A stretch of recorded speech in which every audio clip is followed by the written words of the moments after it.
Hello, hello, hello. Welcome back to the AI Kitchen. Happy New Year, everyone. And good to see you, Chef Kevin.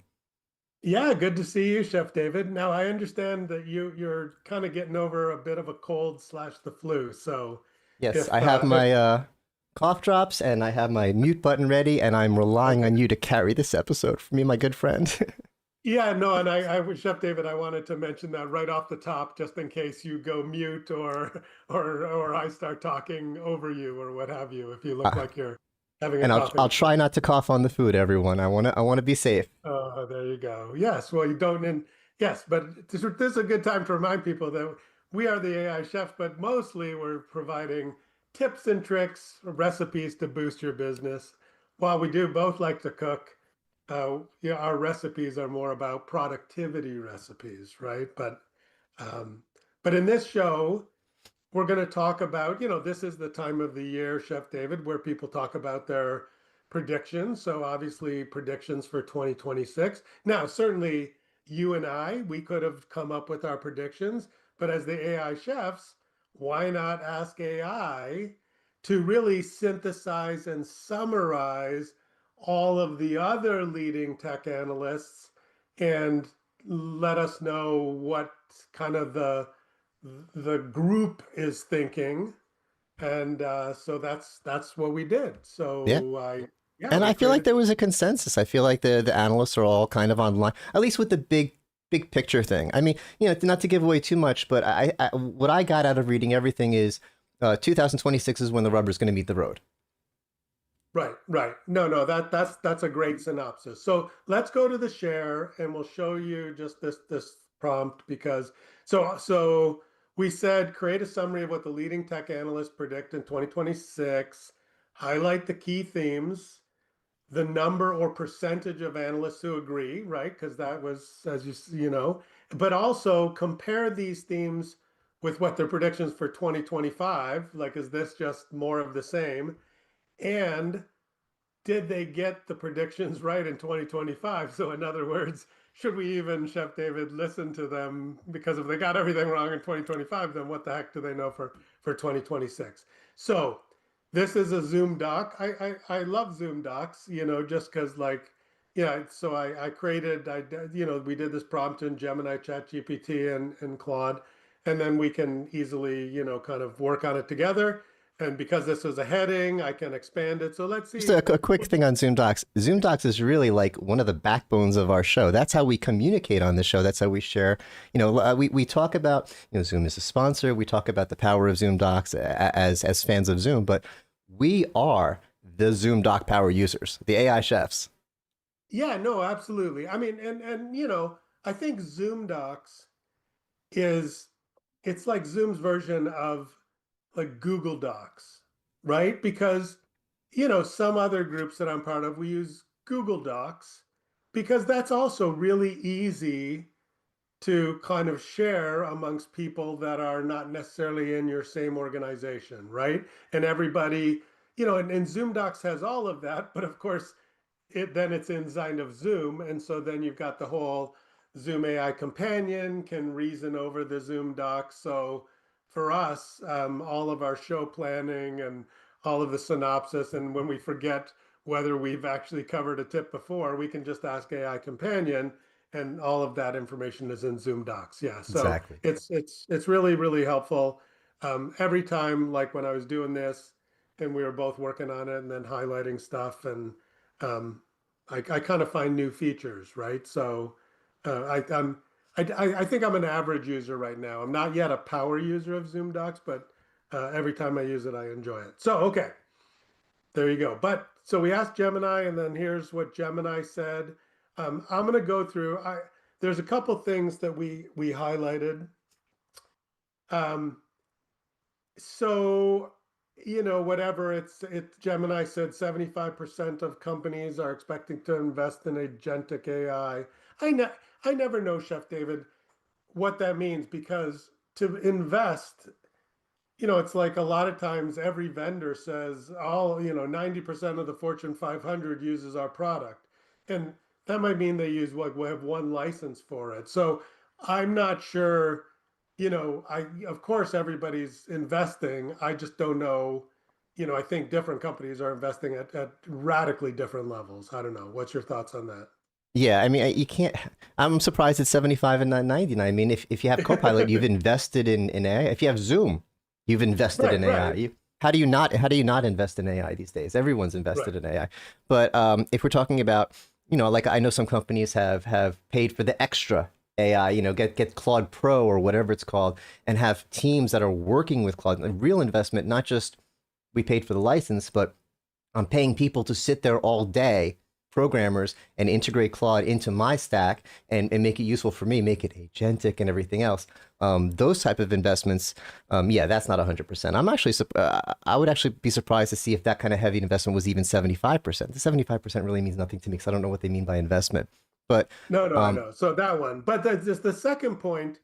I mean, I guess Gemini gave it a fancy title, the AI ROI Reckoning. But look, technology is always supposed to provide a return on investment. And I get, like, I think maybe this is why people talked about the hype over AI or the hype over unified communications or whatever the last buzzword was, because you don't just buy unified communications or AI, spend money on it. If you're a leader in a business, it needs to provide some return on investment. So, I mean, the fact that companies are waking up and more so, now it's like they're saying boards are now demanding clear proof of financial return on investment.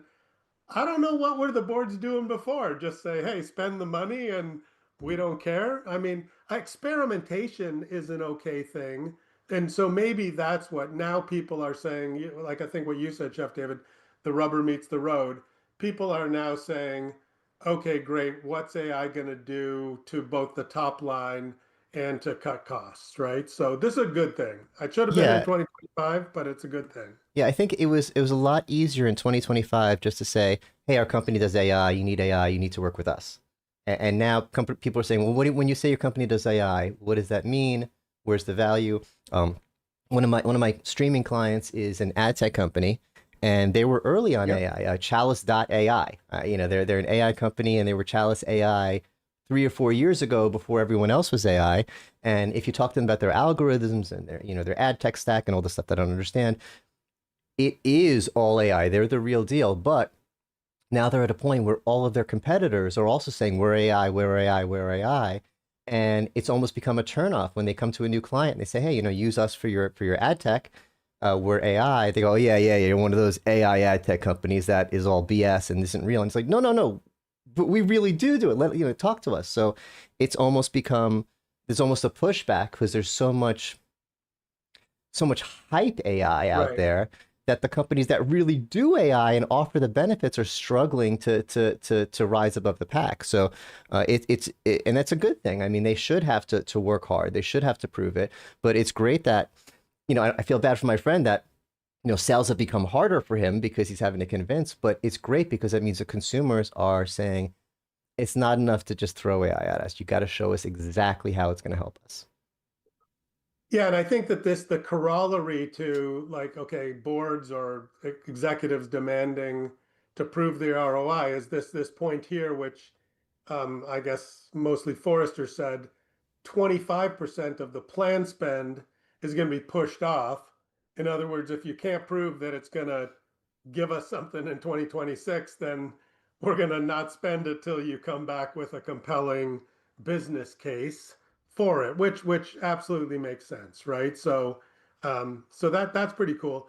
This next one I thought was interesting because certainly as analysts, we're an analyst and a consultant hat, um, but most of it is like knowledge worker stuff, and so this theme about AI leaving the screen and talking about AI empowering the growth of robotics, autonomous robots.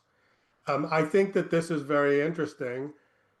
This I highlighted because I think this is way too high of a percentage. It says 99% of IT leaders surveyed are currently undergoing major operating model changes to accommodate human robot teams. Now, I mean, I think that there's a lot of people, but 99%, that seems almost too high. So what do you think about, whoops, you're on mute. If you change the word undergoing to considering, I would agree with that. I mean, I'm Yeah, sure okay. everyone's considering it, but are 99% actually putting things into play? We don't have the robots yet. So I'm questioning that statistic. Right. So I was interested, just to your point around, so I think a couple things. When people say robotics, I think we leap to like humanoid looking or the, robots. Um, but this is really drones, warehouse robots, autonomous factory vehicles, as well as like robo taxis, right? So I, when I read this, the 99%, I did some independent research to try to figure out how many autonomous, drones, warehouse robots, factory vehicles, and taxis were deployed. So I don't know. Here, I'm gonna make you guess. So okay, so autonomous drones, and so a lot of these drones are trying to solve the last mile from a delivery perspective. So what do you Mm. think, Chef David? Current deployment, estimated deployment, it's hard to get the exact numbers of autonomous drones. They also do like in agriculture and like they do surveys of forests and pipelines and stuff in an autonomous fashion. I'm sure that they're real. Are you asking me how many are out there? Yeah, take a guess. I don't know. I had no idea. I don't know, 100 million. I don't know. No, there's okay. So that's a big number. So according estimates A lot of drones 600 out there. 600,000 autonomous drones. Oh, Not okay. right. So this is about like AI. It's kind of like you say, go out, do your thing, and report to me when you find a forest fire, or Oh. deliver this thing, navigate, from this point to this point, and avoid hitting buildings and birds and That's going to be whatever you're that's going to supposed to. explode from 600,000 to 600 million in no time. Yeah, so the projections is that it's going to be well, it's going to be about 900,000 over the next 5 years because what they're saying the limitation is regulatory. Oh, Because we have a obviously, comment. Tech for fun in the comments. Hey, Tech for fun. Thanks for watching. Great comment. Drones as first responder. That's going to be huge. I mean, because a drone can get out to an emergency, a fire, a car accident way faster than a person. And if they're even if they're just reporting to the actual first responders, hey, what's here? Be ready for it as you're driving up. That's going to be huge. And if they could actually help, if they have robot arms and legs that can help people, um, so much faster than real people. That's going to be an amazing use case. Thanks for the well, and comment. I did see, and maybe if I find it, I can put the link below afterwards. But I did see where they're using autonomous drones to do things like in remote communities, like deliver blood.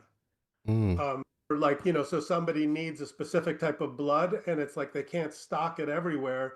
So the drone can basically get there and deliver it to the physician or nurse that's on, or the paramedic on site very, very quickly. So, okay. So right now, warehouse robots, I'm not going to make you guess, estimated about 200,000.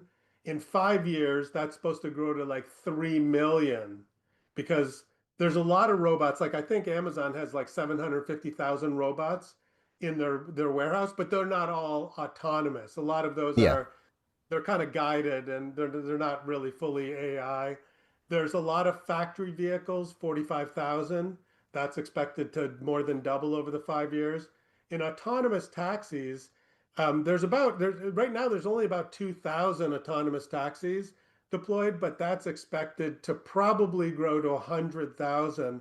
A lot of those will be in China because it's more of a state-sponsored Mm. regulations as opposed to state by state. But one of the things that I was actually interested in and kind of impressed by is I think in Texas and Arizona, there are right now 1,000 autonomous long haul trucks that Oh are wow. operating on the public highways. And I don't know if that's a good or bad thing. Like trucks are big, and so but that's expected to really to grow, especially between major kind of transportation hubs. So these are not humanoid robots that are in your kitchen or cleaning your house. Not Not yet. yet. I mean, Elon Musk is trying to, I think his compensation is tied to a million humanoid robots getting out there, but I don't think that's going to happen. But anyway, this is interesting, and certainly AI is driving this physicalization of AI in the robot. So very, very interesting. I don't think about that often, but it was interesting to talk about that. Quantum safe security, thoughts on that, Chef David? Um, well, I mean, one of the big problems that we have with AI is our security fears. I mean, we know that it makes Right. mistakes all the time. If it makes a mistake when it comes to something, secure, it's so funny how we talked about this with automatic driving. Like, if a human makes a mistake, we're not happy with it. But if a robot makes the same mistake, we're like, the robot's not ready yet. People get in car crashes. 50,000 people on the highways die every year. If a single robot car crashes, we're like, get him off the road, get him off the road. It's just the way we are as humans. So, our security concerns, if my AI leaks my secrets, I'm going to be, AI's not ready yet. Yeah, yeah, and the quantum, the specifically the spin on like cybersecurity, like the bad people using AI versus the good people using AI. I mean, that's amplified if quantum computing kind of, comes to pass because a lot of our encryption, almost all of our encryption is based on the inability to factor two really big prime numbers multiplied together, and quantum computers can do that very, very fast. And so, um, I think a lot of this is being solved by the big vendors because they are implementing behind the scenes, the kind of quantum safe security protocols. So I think that this is important, but I think most IT leaders and IT pros um, don't have to worry about it because the big financial institutions and the big identity providers are kind of worrying about that in the background. But anyway, if that may be something, if you're in a specialized field that you need to worry about. Let's take a look at what Gemini said. A lot of it is, I think, from 2025 to 2026, you know, there was a lot of like, hey, we're going to scale generative AI, and now 2026 is agentic.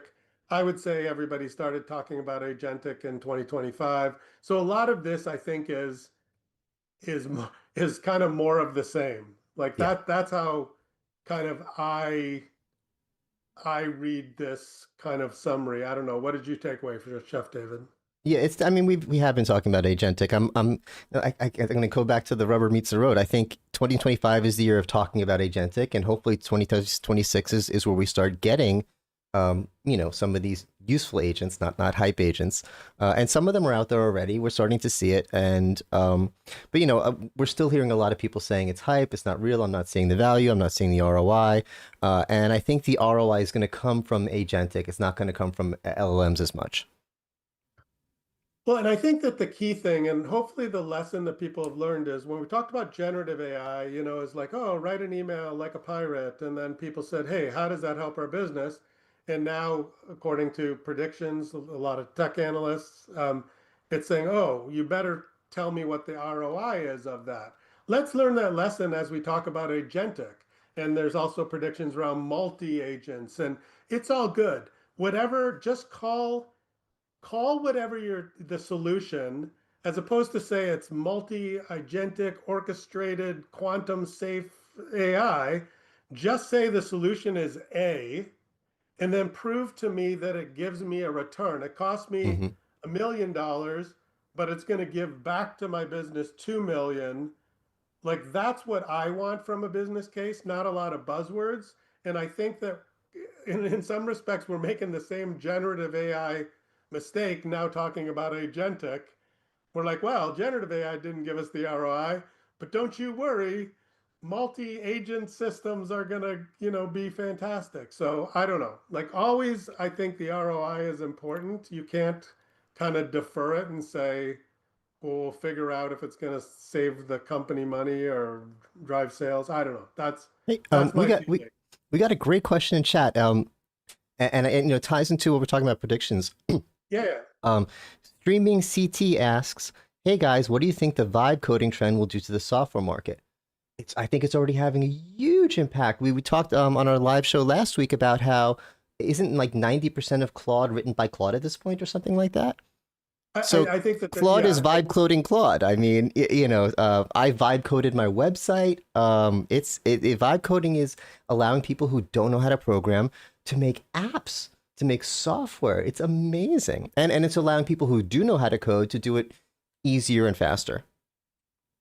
yeah, absolutely. So I think that that's a great question. I think you covered both of it. It's like people that have no coding ability but understand a business need can explain the business need, and then they can create a website or an application specifically for them or maybe for their business unit, and they don't have to wait on long IT cycles or that type of thing. So I think that opens up really some, self-delivered, self-available IT applications, and then IT professionals, because you can't right now vibe code it and then scale it to, like, say, oh, I'm going to deploy this and it's going to be the best thing on the iPhone to millions of people, or scale it.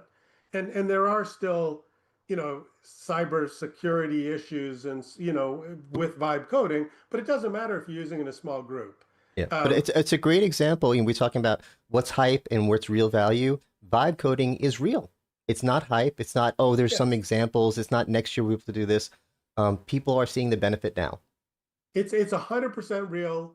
The hype would be as if you say it's going to replace all professional programmers, right? I Yeah, we don't think, want that. like, well, and I think that that's unrealistic, right? And so I think that AI is helping both professional programmers and, you know, basically the citizen developers, and it's fantastic. So that's a great Great question. I comment. think, Great comment. yeah, Streaming and for CT. sure. Thank you. And this is if you have an application idea for yourself or for your team, go and try out some of these things, because it is amazing, right? And so if you haven't tried it, do it. So that is a great question. So okay, so this was interesting, because it's like, okay, where did they miss the call? I thought that this was a great statistic, which is, and this is misapplied, right? Like, I think that that was the other part of AI being overhyped. It's like if you slap AI on everything, it can actually do bad things. And so there was a kind of a consensus here that 1/3 of brands eroded their customer trust by deploying Mm. bad AI service bots, right? And so, you know, it was supposed to augment the customer service agent, not replace all of the customer service agents, so you could never talk to a human.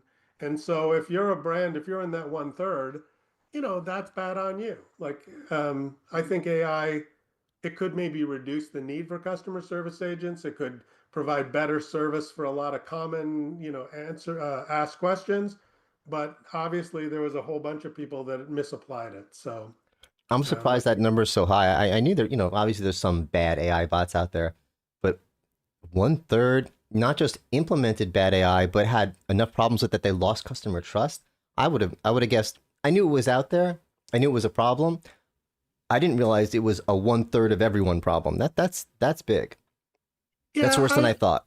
I'm not surprised, because for some reason, like, if you think about like IVRs that have been out there, like, so often I call in and you either get into an That's not IVR AI queue. though. No, no, no, but wait, it's way easier to test than AI, and yet people seem to not have tested it. It would have taken them like Oh, half an hour to try every option. Testing an AI bot takes a little more expertise and knowledge, and technically you really need to test it on an ongoing basis.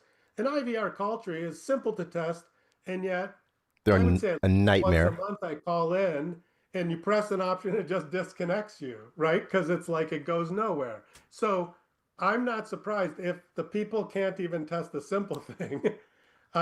These are the same people that are going to say, let's replace it all with AI, and then they just do a poor job. So I hate when I I, get lost in those trees and I know. it's like no, we're so far from my problem now. Get me to a person who understands my problem.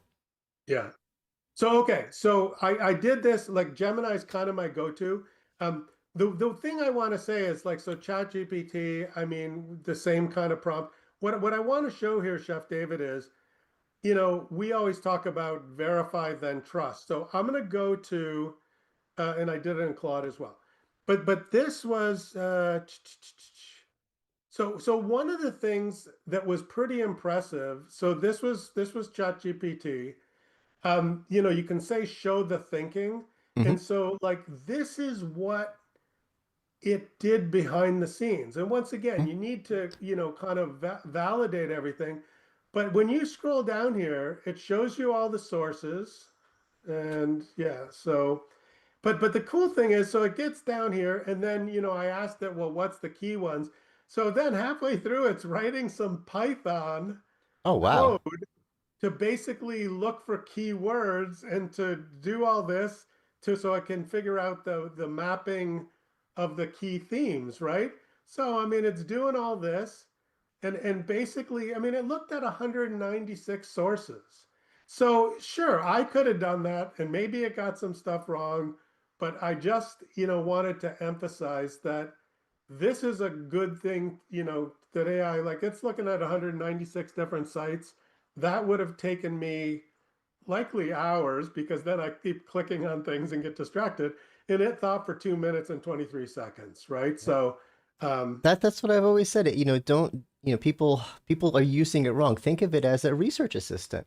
A right. research assistant that does a weekend's worth of work in 5 minutes, and say, oh, but after I looked at the results and I didn't agree with it. If you hire a research assistant, you might not agree with the results, but you could say, where did you get that from, and click the links and follow through. It's not about giving you a perfect answer. It's about giving you a lot to start with. Oh, we have another comment from Okay. Streaming CT. I see the trend of the value of human interaction in business skyrocketing. Marketing slogans like "Contact us and work with actual humans, no AI," and charging a premium for it. Ooh, that's interesting. Definitely with those trees that we were talking about, I would pay money to get a human and not have to deal with that. I'm not sure. I guess it depends on how bad the AI is. If I would if I would pay a premium to skip the AI and go to a human, but it's a very interesting thought.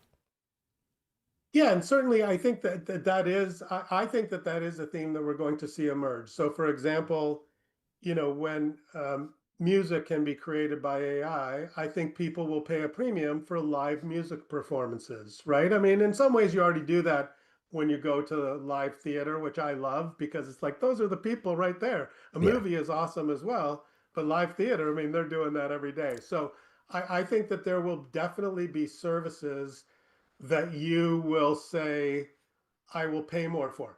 A research assistant to looking at 196 sources? No, that's something that AI. But I think to the comment, there will definitely be services that you'll pay a premium for, and then as part of that, I think from a marketing perspective, you will see that promoted as, we didn't use any AI to create this piece of art or this Yeah. animation. I think already some creatives are saying this animation was created without using AI. We hired artists to draw every frame, and I think people will respect and value that. So I think that's a great comment. Where it applies already, for example, when Waymo moves into a city. It's not in very many cities. So Waymo, the completely autonomous car, no driver, people seem to be willing to pay a premium not to have to deal with an actual human driver. So this Mm. is kind of the reverse thing, right? But there may be some people that say, yeah, like I like to have a chat with the driver, so maybe you'll pay a premium. So I think we'll see this bifurcation where there's some things like I like doing things online where I can do it efficiently. I don't want to talk to an agent, but then there's sometimes I just want to be like go directly to an agent and I would pay more for that. So I think it's a really insightful comment. I think we're going to over the next several years figure out how people will pay and that'll be marketed Yeah. accordingly. And it's a preference thing. Some people like chatty Uber drivers, some people don't. Some people say, "Oh, I had the best Uber driver. He was so cool. He told me about his kids and we chatted the whole time." And other people say, "I had the best Uber driver. He didn't say a word to me the entire time." That's right. It's which is better? It depends on who you are and what your mood is. Yeah, absolutely. Absolutely. So no, that's a great, thanks for that comment and for interacting. So okay, so ChatGPT did a good job here. We've got Claude did a good job here as well.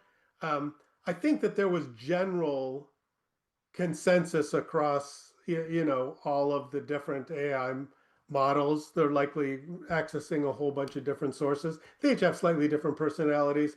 I don't know, Chef David, was there anything that you wanted to call out that we haven't yet commented on? I mean, there were some specifics that were different between the three, but I think it was all basically the same theme. We've been it was enough in 2025 to say we have AI. AI, use this for AI, and there was excitement about AI, and it was just the fact that it was cool was enough. What are you doing with AI? I don't know yet, but it's so cool. It's so much fun. I talked to ChatGPT and I said this, and it gave me this answer, and that's old news now. In AI years, 1 year is a 5,000 years. I mean, what happened 6 months ago is old news now, and people are starting to say, okay, if we're going to spend money on this stuff, it's got to be more than cool. It's got to have ROI, and it can't just be hypothetical ROI. I got my video posted faster because it helped me write the description. That's real, but it's not enough. We need we're going to need to quantify it. We're going to need to be able to say to our bosses, it saved us X dollars. It got our product to market X months faster. And Yeah, yeah. if that's what we're wanting, that's what they're going to have to give us. I don't think it's a crazy prediction to say that we're going to start getting real ROI from our AI, because that's what everyone's saying. Enough. We're saying enough of the hype. Let's give me the real stuff. Yeah, so real quickly, I think Claude did a real good job summarizing it. AI dominance, the central theme in both 2025 and 2026. So AI is still going to be what everybody is leading with. But, agentic systems, we started talking about them in 2025. That's going to continue, so you can't get away from that. But to your point, Chef David, ROI pressure, it was anticipated in 2025. It should have been there already, and it will intensify in 2026. And obviously, seems like a weird comment. Reasoning capabilities remain a focus. I mean, that just seems to be what you expect from AI. But yeah, so that's a good wrap up. So 2026 is going to be an exciting year.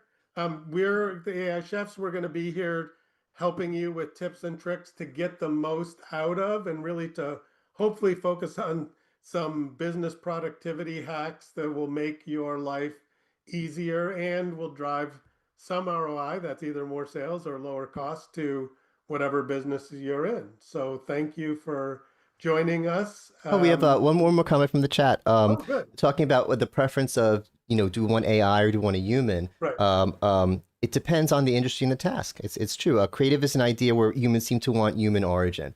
We have our wonderful AI kitchen. I would feel a little bit better about this if I hired an actual human artist to do it. If we got the sponsors to pull in for that. It's like when you buy organic food. Even if you don't believe that organic food is healthier than regular food, you think about there's some farmer. I want to support that organic farmer. I want to support the, as opposed to the big factory farm. I like the idea of supporting AI art, even if as a musician, I hate to admit it, AI music is amazing. It's amazing. It's not like it could fool you. It's okay. No, it's really, really, really good. But I just like the idea of a human musician making my music. It just makes me feel good inside. So I think it's not just a matter of what's best. It's a matter of, we're people. We're gonna want to support our humans, especially for creative stuff. We just like the idea of human artists, and we feel a little bit uncomfortable with the idea of AI artists, even though it does such a great job. I love our studio. I think that's a great point. Yeah, yeah. I think it's a good point. I have a slightly different, like, I think James Cameron, Avatar director or whatever, like he's saying like, hey, people have to figure out how to use AI, because then the creatives can go create more of the good stuff that you like, right? So if you can bring out and he's saying like increasingly there's pressures on movies because people don't necessarily want to go to the theater. So the creative people creating movies have to use AI to reduce the cost of making the movie so that they can actually create movies. Otherwise, it just doesn't make business sense, and then there won't be any movies. So I think Yeah. I don't want it 100% created by AI, but it's like this studio, I'm totally cool because, we weren't at a position to be able to afford to hire a human artist to do it. So we created this. Um, but maybe the perfect thing would be AI plus, yeah, plus a human. So anyway, I think as a society, we're gonna figure that out over the next several years, and I'm Yep. sure we'll talk about that as new stories arise. All right. It's going to be, either way, it's going to be a really exciting year for AI. It's going to be an awesome year for this show. Oh my God, we're going to have so much to talk about. I can't wait for next week's shows. Between now It and is. next week, there's going to be news. That I can tell you for sure.